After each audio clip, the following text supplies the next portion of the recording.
Hello everybody and welcome. In this video I will show you how to make hard reset for your headphones Xiaomi Buds 5.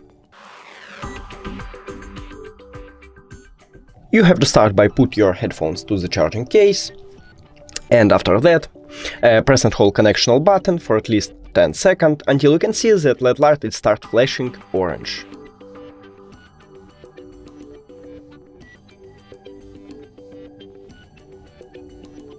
Here we go.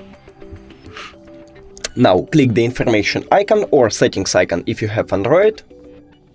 Forget this device, forget device.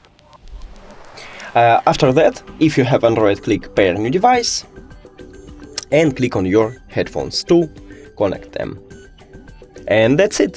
Thank you for watching this video. If you found it helpful, please consider subscribing to channel and leave the like on the video. It's really important to us. See you later.